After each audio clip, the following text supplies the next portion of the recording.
Hi, this is Karen O'Brien, and I'm going to do the video for Project Recovery and Debug. This video will go right down here underneath the outline, and then there will be a second video on running the debug engine, just doing the debug system. So the first video will be how to recover or save your data, back up your data, etc. And then the second video will be debugging your project. So let's start with the QGIS.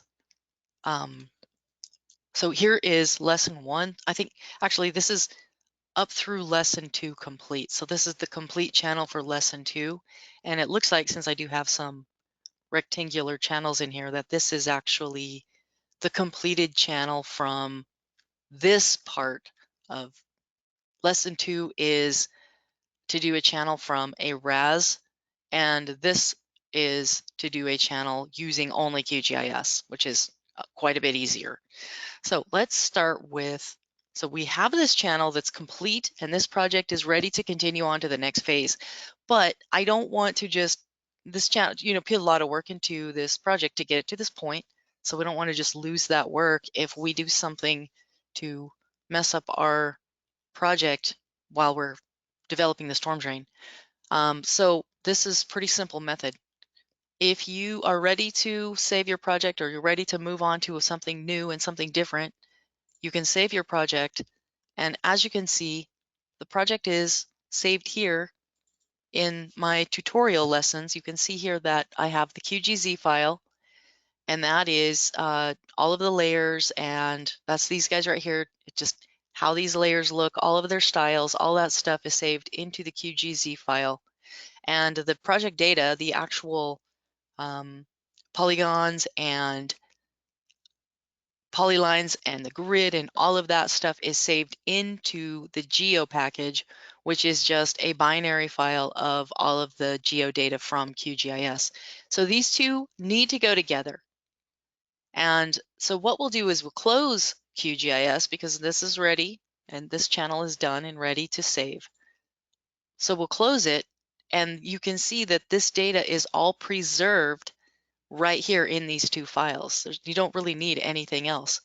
So if you right click on this and you click zip, or actually it'll be send to compressed, or if you are using 7-zip, which is the best tool for these, then you can just click save to the 7Z.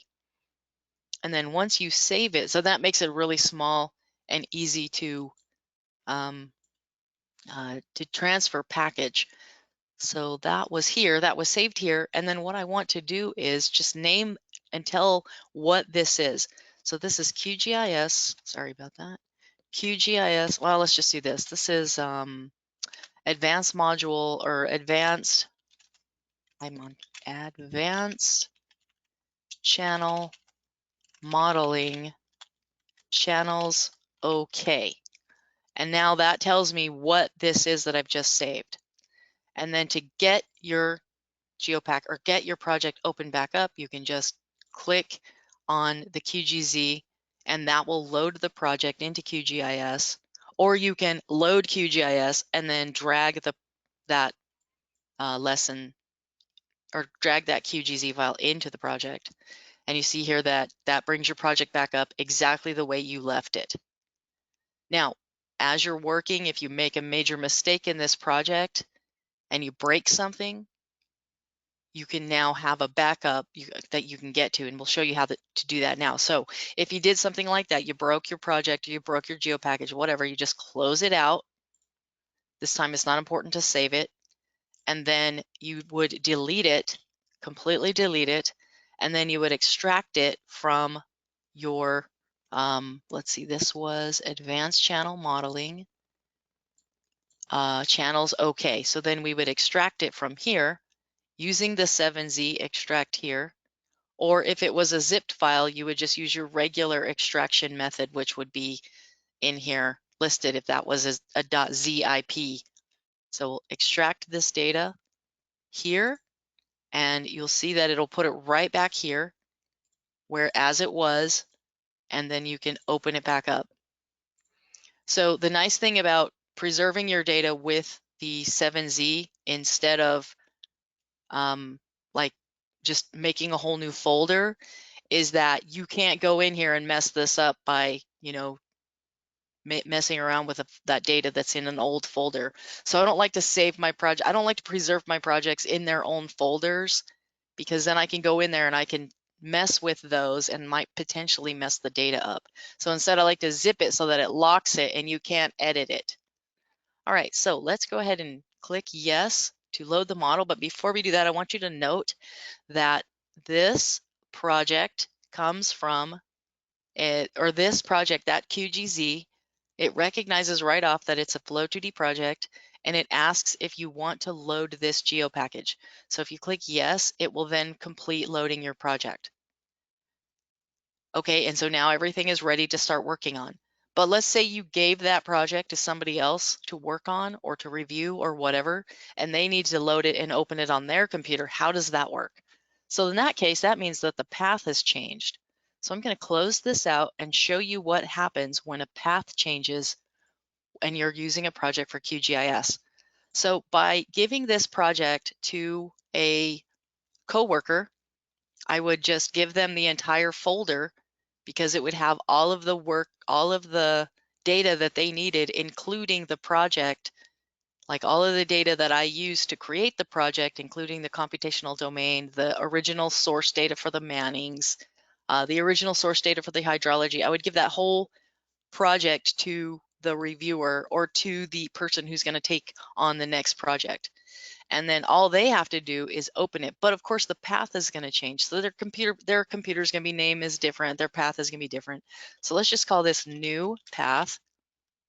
And let's see what happens when we go to load it. So now I'm going to double click the QGZ file and load the model into it, but it's going to be a different message. When it goes to load the model, you should see a different message. So here's our lessons, but here is the new message. Unfortunately, it seems that the database file does not exist at the given location. However, there is a file with the same name in your project location. Do you want to load that one? Yes. And that will just load your project. So it's that easy if your path is corrected. Now, here's the problem. Let me show you this problem. So I'm going to close this out. Now, this is one of the reasons why you don't want to just copy a whole new folder when you're using Flow2D or when you're using a geo package and QGZ file. You don't want to just copy, like, so for example, I'm going to copy this. Now this is new path copy. So let's just name this one new path number 2.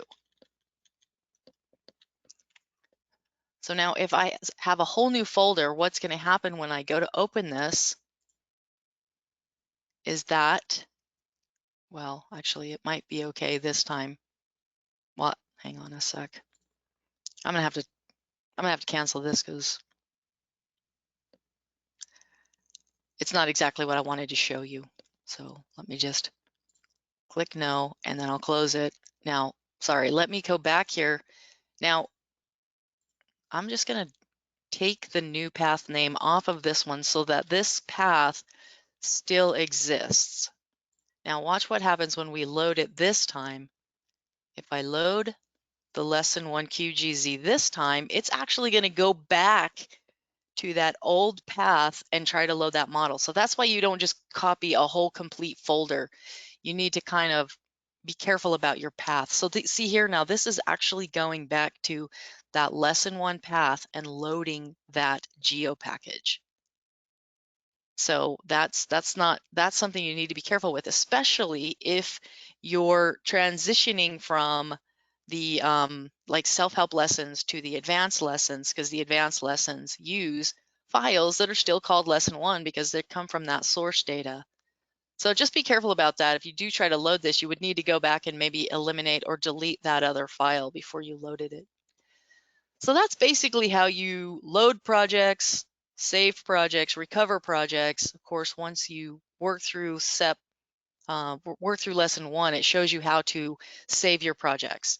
And lesson 1 also talks about this recovery method, but I just wanted to put a little bit of extra detail into the video.